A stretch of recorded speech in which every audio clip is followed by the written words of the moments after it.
Hello আসসালামু আলাইকুম, কেমন আছেন সবাই? আশা করছি ভালোই আছেন। আর জানুয়ারি আমি চলে এসেছি নতুন একটা রেসিপি নিয়ে। যদিও একটা রেসিপি না, ঘরোয়া একটা রান্না, তো সেটাই শেয়ার করার জন্য চলে এসেছি। তো আজকে আমরা রান্না করেছিলাম, তো সেই আমরা রান্নার রেসিপিটা নিয়েই চলে এসেছি।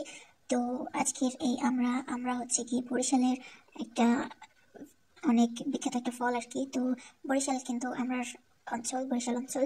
তো বরিশালের মানুষ আমরা রান্না কিন্তু অনেক পছন্দ করে। অন্য কোন অঞ্চলের কারা পছন্দ করে না করে, কারা আমরা রান্না খায় না খায় সেটা আমি জানি না, বাট এই দিকের মানুষজন খায়।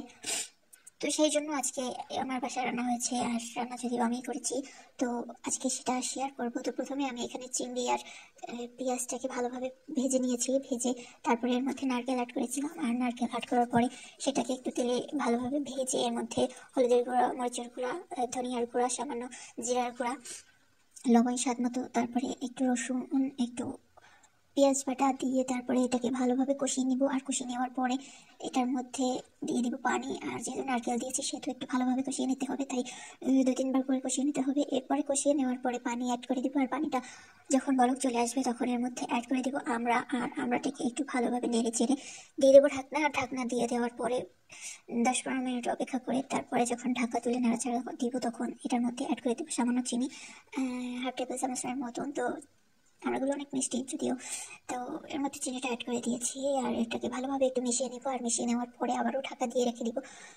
5-7 মিনিটের মতন। তারপরে একটু মাখো মাখো ঝোলটা যখন শুকিয়ে যাবে তখন এটাকে নামিয়ে নিব। তো আমি আবারও ঢাকাটা তুলে একটা নাড়াচাড়া দিয়ে নিলাম। ঝোলটা প্রায় শুকিয়ে এসেছে, আর সামান্য একটু শুকালেই এটাকে নামিয়ে নেওয়া যাবে। তো আমার এটা খুব সুন্দরভাবে সিদ্ধ হয়ে গেছে। আমি এখানে একটু চেক করে নিচ্ছিলাম সিদ্ধ হয়েছে কিনা। তো দেখলাম যে আমার এটা সুন্দরভাবে সিদ্ধ হয়ে গেছে। এরপরে একটু ভালোভাবে নাড়াচাড়া দিয়ে এরপরে চুলাটাকে অফ করে দিলাম।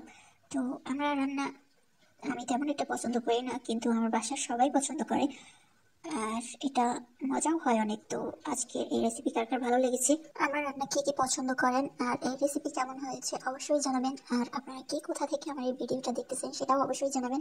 ভালো লাগলে ভিডিওটা শেয়ার করে দিবেন, লাইক করবেন, কমেন্ট করবেন, আর অবশ্যই চ্যানেলটিকে সাবস্ক্রাইব করে দিবেন, বেল আইকনটি বাজিয়ে রাখবেন। দেখা হবে নেক্সট কোনো ভিডিওতে। সে পর্যন্ত সবাই ভালো থাকবেন, সুস্থ থাকবেন। আল্লাহ হাফিজ, টাটা, আসসালামু আলাইকুম।